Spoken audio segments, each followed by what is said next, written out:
relevant, reliable, and researched. This is Experts on Call, the show focused on delivering leading-edge news and information on today's most beneficial products and services. This is Experts on Call on AM 650.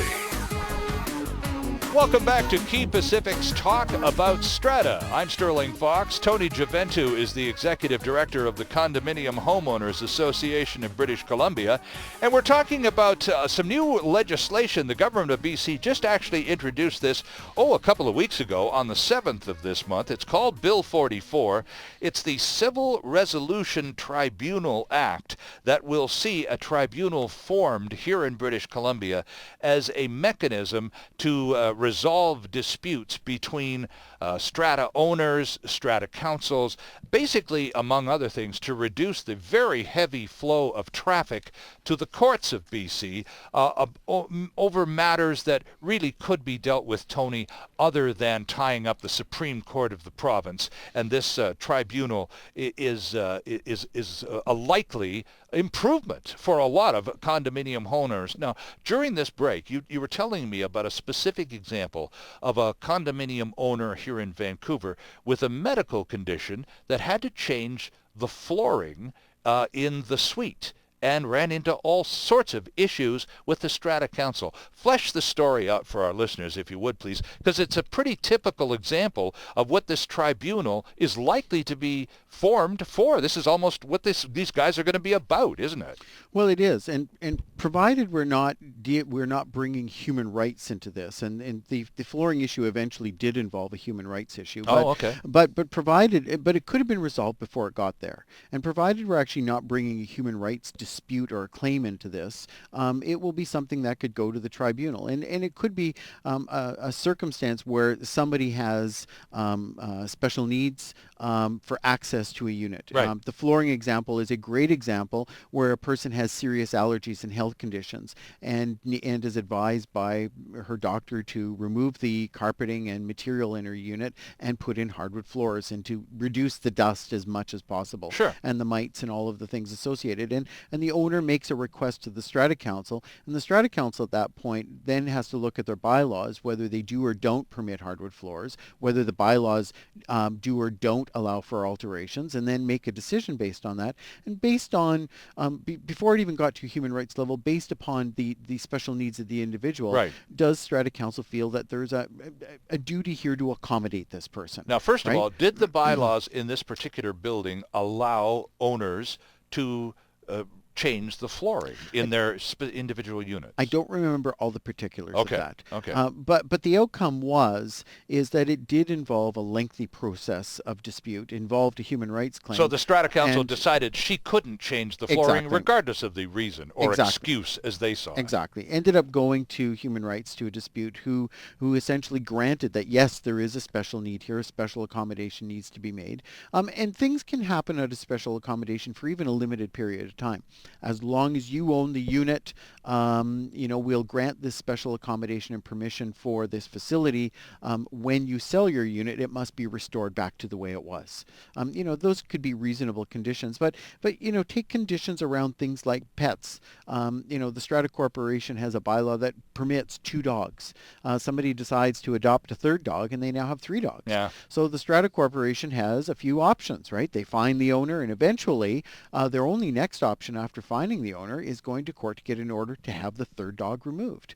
Or the other owners in the Strata Corporation, if the Strata is not enforcing the bylaw, will seek an application to get the bylaw enforced. Back to the flooring matter for just a second, because I think I saw an opportunity for a take-home moment, if you don't mind here, Tony, because not only was this woman dealing with a medical situation in which her doctor advised, in fact, insisted she change the flooring to get rid of all those creepy little things that live in rugs that were messing her up and replace them with hardwood. I think the larger issue is that if you're looking at becoming a condo owner, you've got to look at all of these details. For example, you walk into a condo, the view is great, you love the appliances and everything, but man, that rug has got to go. It's dreadful. Well, who knows whether you can just rip it up and put in some hardwood or a new rug or whatever you want. After all, you're going to drop $500,000 or whatever on this apartment. Yes. Well, it's the least you should be able to do, you think.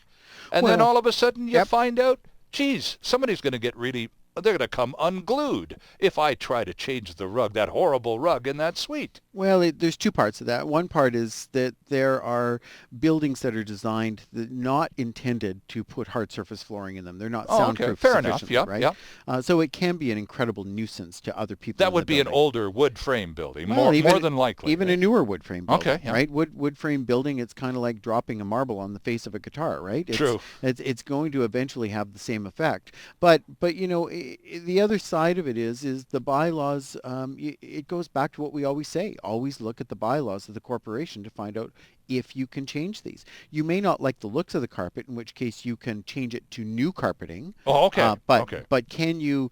can you rip out carpet, period, and put in hardwood? Maybe not. Maybe not. Or can you rip it out and put in slate flooring or another hard surface flooring or cork or something else?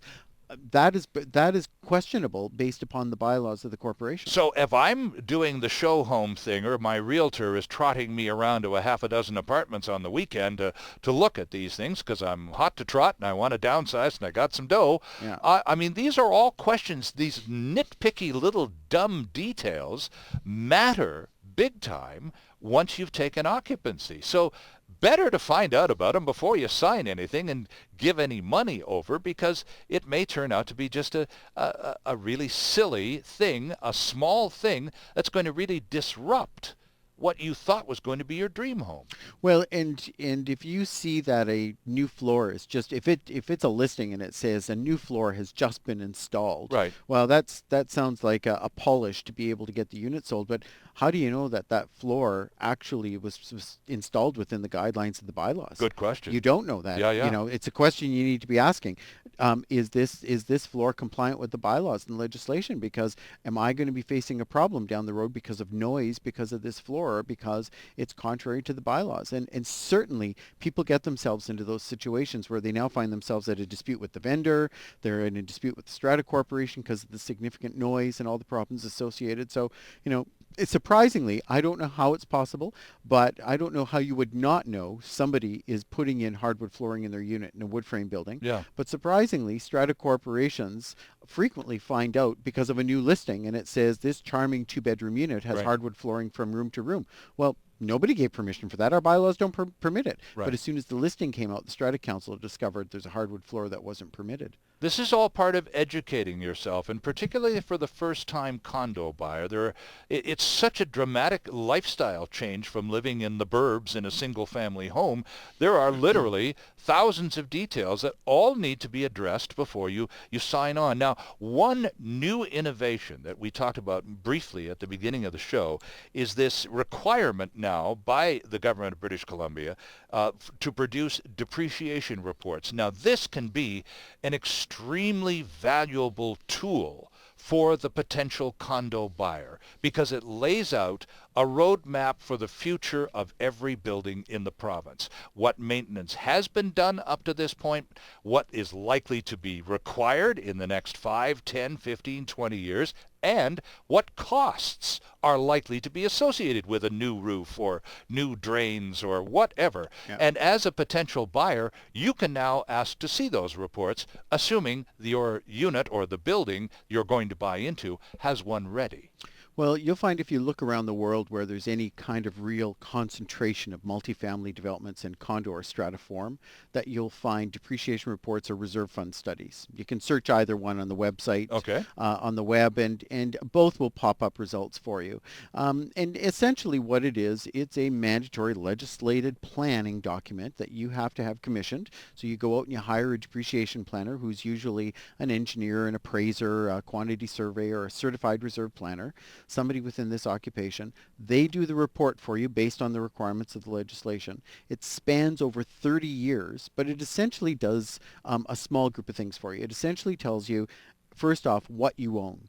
So the depreciation planner has to do a complete inventory of everything the strata is responsible for for maintenance, repair, and renewals over the next 30 years. So you, as the owner, in addition to unit number 203, you're also the proud owner of a swimming pool, a parking lot, a tennis court, or whatever. Well, and this is an outstanding exercise for strata corporations, because you can't plan for the future without a plan, and this essentially forces stratas to have a business plan. Okay. We now have an inventory of everything we own.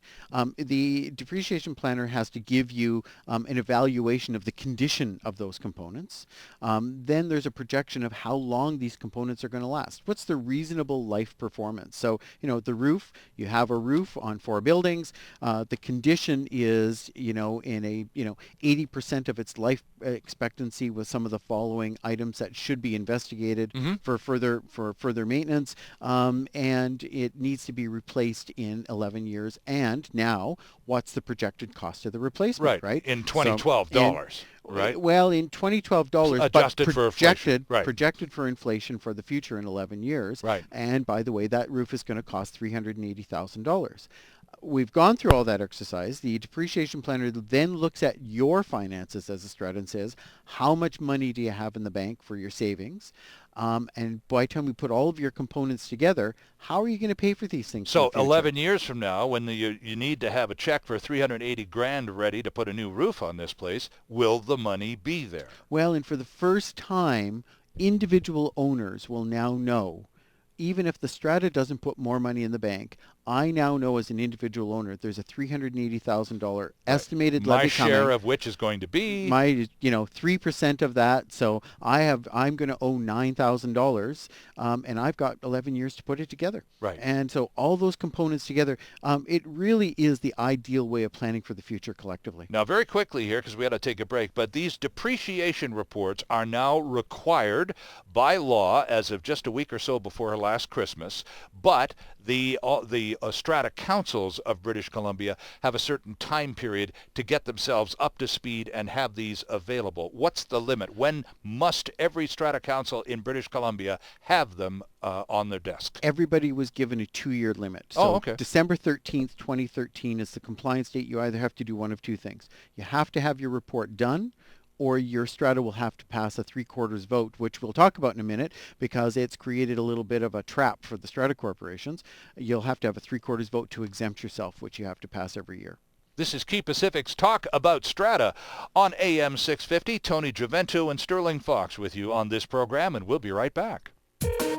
There's still more ahead with Experts on Call, the show focused on delivering relevant and beneficial consumer information. This is Experts on Call on AM 650.